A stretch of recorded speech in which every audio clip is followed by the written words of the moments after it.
Good morning, Mayam. Numithoy yung fajadra. Outside. Hello, ule. Si là hầu đây. Ai người ta đi chứ.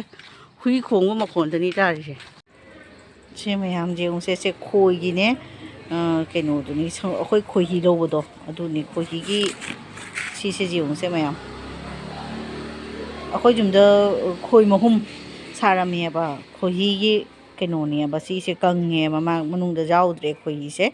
Aduh khôi mei tharaga ne ma se lok thui ni ba manung gi kino se khoi pai thora poi pai tho halaga lok thori ni se kyam phajana rei hen jong akhoi gi lotus ki na thamchet tu mai dei jong manung da thamchet li ba mai si jong khoi le re mini suk jam khoi as e smai ne phajana to na mi di jo ne ba moi khang de bazar da ga su ne moi pra jum gi natural ni haina sumai khoi gi manung siga balting da ke da sangkong ke hai khoi gi marak ta hapsalaga ka jo nei hai ba si se do khoi khali si kamai to ri no aina ri ti ure se khoi jaw dre khoi jaw di khoi lok pa hei ba mi oi di tau ba ja ra ba ni se loksan ba ja ba ni khoi se ni mayam Hello ma'am, sisi yung se hangam gine bagan ni sisi hangam atin sa silam apak puni ba siya lam pak ni ako mitay kun lay ba do gor na gor hay do dugi anak ta niya ba sisi mami di sung gor na gor kumbay hay na sung kaure ato siya ato pa mi bihar ki lag na su lay re mo su lam ka lay na siya lay re duga mo na hingon ko ise yung se mayam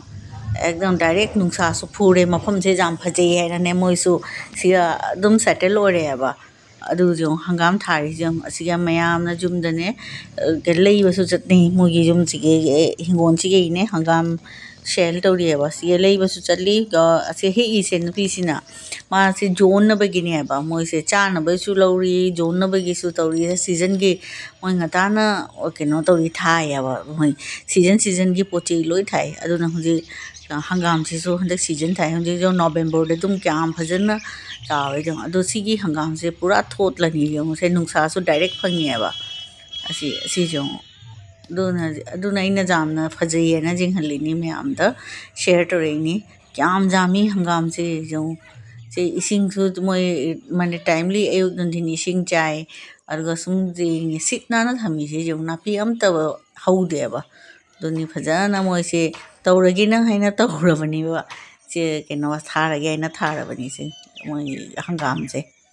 जों से मोई हे ई से जों अयुक नंदिन मोदी माने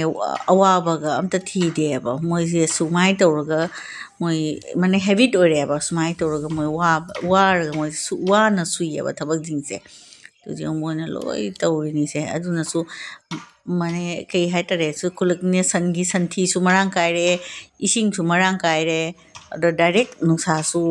असिगा फूरे जो से direct नुंसा पाले बा तो हंगाम थारे है न पुंथा थारागा नुंसा पांदब दुदी हाउती ना माने हाउतबनी दु हंग नुंसा पांदब हंगाम दि नुंसा याउदब मफम की हंगाम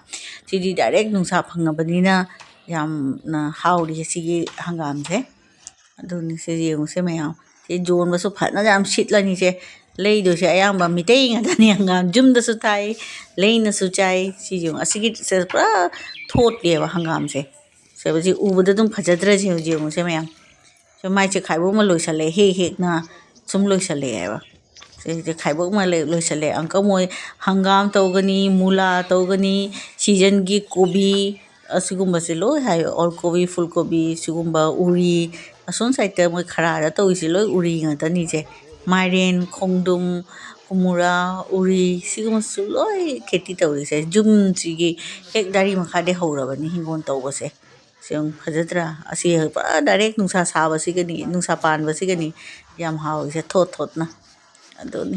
adoni bazar ri ati leiba do ne karamba mafam gi bu oi ba nungsa phangbra phangdra mane akan ba su jaw re he ba cha ba da asi wedi mamit na फजना उरे दना फजना तौरे सिसे सिटनान ब मफम दगिनी तो इसिंग तो नुंसा सो पालबनी ना खरा ख खुदे मोय संदा द मोय इसिंग हेगनी बा इसिंग जायगनी बा तो फ्रेश ओइनी द असि थिदी पुंग क्या गिनो से पुंग अहुम ahum makhai matamni ani ahumgi manunggi matamni ba sise duna sumai already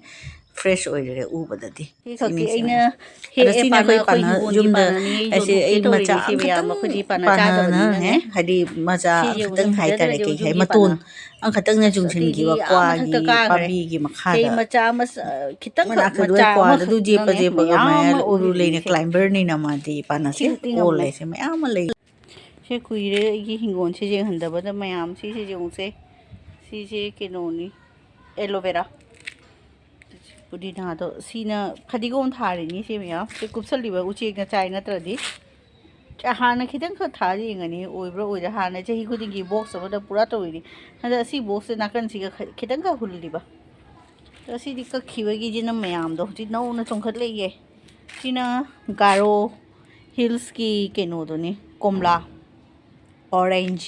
सी मग लेरे तो सिगिना दु जेनम असी सो साइड साइड सुम हंगाम खितंग खितंग चाइसनलिबा सिना मयांग वदुनी सिनि हिंगोन का जाम फजरक्तरे हुंजी जुनी आइना मयांग दा सुम शेयर तोनिंग तोनि कुइरे उत्तबा हैना सिसि जम कोमला सिदे पालादि हानी सिसि जम नौना लोय चोंखलैनि सिसे सिनेगी गार्डन सिसिना केनो दुनी पुदीना दुदी फजना हे हंदक्ति हे बनी ओइदी ओइदी खरा खरा सुम इसिंग चारगदी दै मना से साइड साइड हेक तब साइड तो येलो का खदै मा कंजलक्ति तौरे चिंग सी फदिगोम से कमाय ओइबा तोनी हजिक नुसी सु सिटली दुगे इना सि नुआइबनी सि नुसी का सिटली एबा मथक सिगा हजिति ममझले नुमित थुन तायेबा हजिति पुंग अहुम का तासलबनी सिन तुलसी अंगोबिनी मयांगबगा पुन्ना ने से मयांगबा माले थाजनगिबा सिना मयांगबनी अतई दे रोय मयांगबना सौबनी रोबना फुक्तोए हजि मरु लौनबगी थम्मी तोनी मयांग दा शेयर तौनिंग ना तौरकपनी मतेक सिमसु सुम जेंहनगेना तौबनी मथक्ता अस एलोवेरा ना वाई चाइरे है सि लोय तापरे मा तापतगी ना हेले सि जों से नुसी सिट से नुंगाई सि अंगांग जि सानारी मखादा सि लांगना मोय से सानारी सि गै लोय सोक लंबी मी चप ओइ सिगा मा स्कूल हलागा सिगा सानाभमनी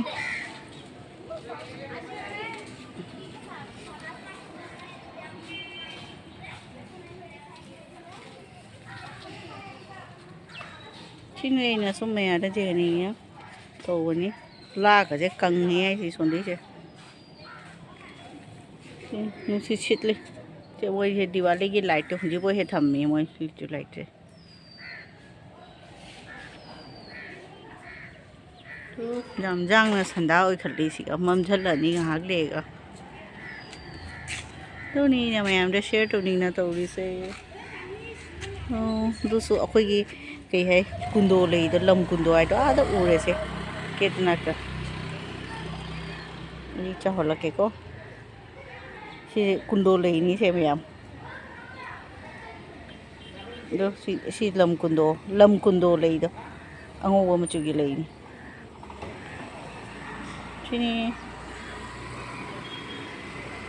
सिनी फरेदो मैम मैं हजिक थमगे